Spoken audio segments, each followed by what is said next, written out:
For cinephiles the world over, the Cannes Film Festival is one of the most exciting events on the calendar. And after a year off, the event is finally back with a lineup of intriguing movies that are going to be releasing over the next year or so. From sparse dramas to genre pictures, from box office botherers to future art house classics, all of these movies are going to be the ones that you're going to put into your Letterboxd watch list and then hopefully at some point get around to seeing when they hit near you. I'm Josh from WhatCulture.com, and these are 10 movies from Cannes 2021 that we're hyped to see. Number 10, Flag Day. It's been a few years since Sean Penn directed a movie, but with Flag Day the director is back and also starring in the lead role of his flick. Sadly, the reviews so far have been mixed to say the least, but there has been a huge amount of praise put on Sean Penn's performance. Here, Penn plays real-life conman John Vogel, who's attempting to balance his extracurricular, unrepentant activities with some kind of family life. His real-life daughter, played in the movie by Sean Penn's daughter Dylan, wrote the book that the movie is based on, and by all accounts it's going to be interesting, even if, like I said, the reviews weren't anything to write home about. Number 9, The French Dispatch. The latest Wes Anderson movie might be the most Wes Anderson-y one yet. The picture stars all of the usual suspects, you know, the likes of Bill Murray, you've got Adrian Brody, you've got Tilda Swinton, and it essentially acts as a love letter to the New Yorker newspaper. Rather than focus on any one particular character though, The French Dispatch instead is going to string together 3 separate stories, all centered around this fictional publication.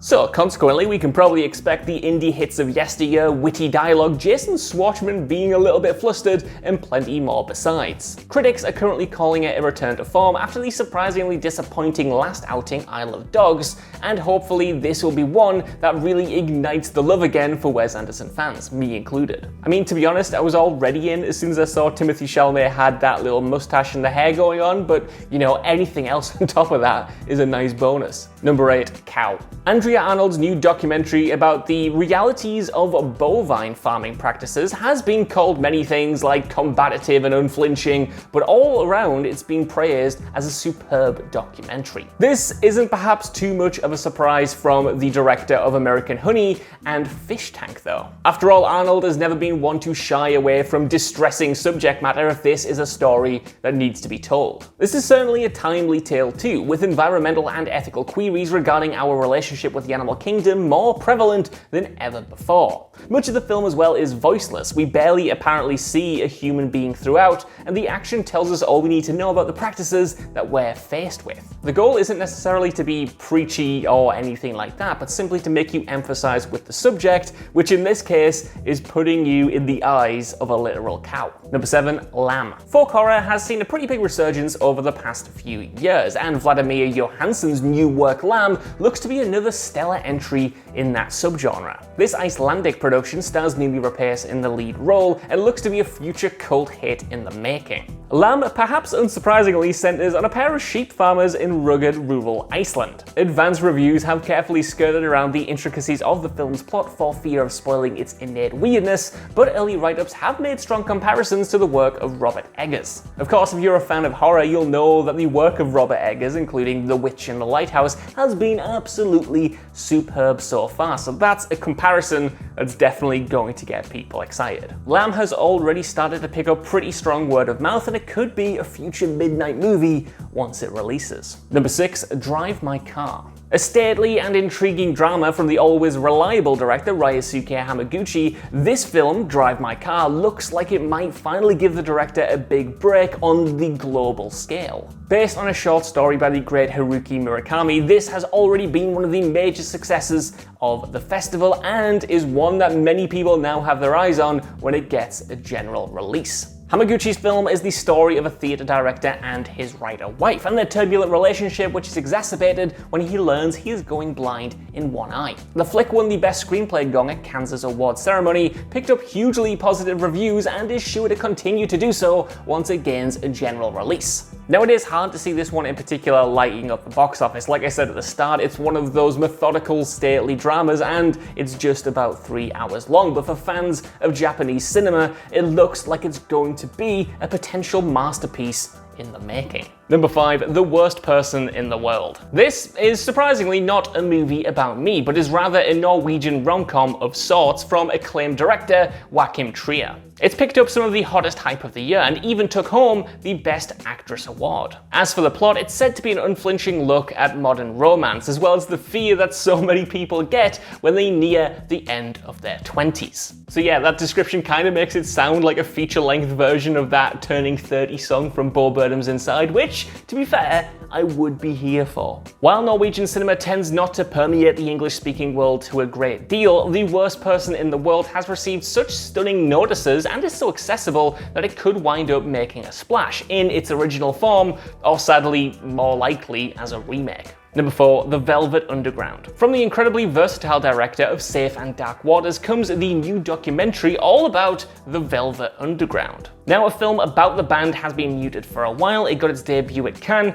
and will be premiering on Apple TV come this October. Director Todd Haynes' musical chops have been demonstrated in the likes of I'm Not There and Velvet Goldmine, and consequently, knowing Hayes, there'll be camera trickery, trippy imagery, and mood-setting use of experimental films from the New York set that the VU made their own. There are also going to be extensive interviews with the family of the late great Lou Reed, among many others. Reports suggest that this is more for existing fans of the band rather than anyone just trying to get into them fresh, but I'm sure it will hold something for anyone with an interest. Number 3, Memoria. Now here's a film that's probably going to tickle the fancy of many a film critic. And that's because for the Tilda Swinton starring Memoria, reviewers have advised caution for those with not much patience for the art house and the avant-garde. By all counts, this is a slow-paced and meditative picture, but not by any means a straightforward drama. AKA the kind of movie that when I was 16 I would have said I loved, but never actually would ever get around to seeing. The picture stars Swinton as an English woman living in Colombia who starts to unravel after hearing a series of unexplained sonic booms. From this simple premise, we're taken on a journey examining what it is to be human, or at the very least, presents a seriously impressive film from some of the world's finest artists. Number 2, Titane. French director Julia Ducournau's 2016 horror movie Raw made a huge splash with Horror Hounds. It established Ducournau as a movie maker to watch, but I don't think anyone came out of that film in particular, for as excellent as it was, expecting to see the director come back to Cannes in a few years' time and take home the most acclaimed prize. Well, how little we knew. Her new film Titane has surprisingly scooped the year's biggest prize at Cannes, without at all toning down the blood and guts with which the director made her name. Ducournau is only the second female director to ever take home the award, and only the first to ever not have to share it, and to do it with a film like this is just so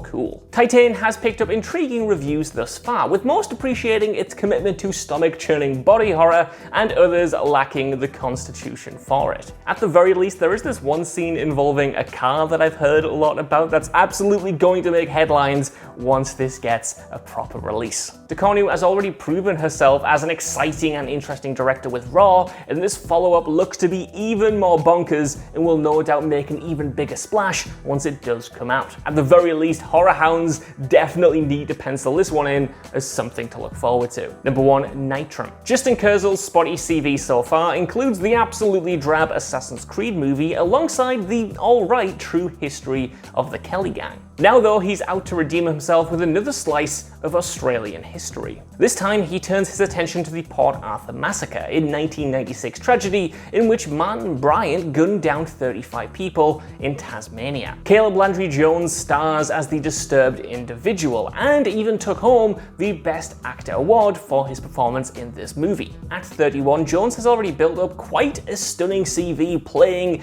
pretty intimidating and demented characters in the past, but by all accounts, this looks to be one of his best ever roles. The film also stars Anthony LaPlagia and Judy and Essie Davis, all of whom have picked up fantastic reviews for their work as well. This looks to be a sensitive and poignant depiction of an unfathomable event free from exploitation or sensationalization. The true tale isn't really that well known outside of Australia, but hopefully this film will do it justice. So that's our list. I want to know what you guys think down in the comments below. Which of these movies are you looking forward to? And are there any that I missed off here that you absolutely think I should have included? While you're down in the comments as well, could you please give us a like, share, subscribe, and head over to whatculture.com for more lists and news like this every single day. Even if you don't though, I've been Josh, thank you so much for watching, and I'll see you soon.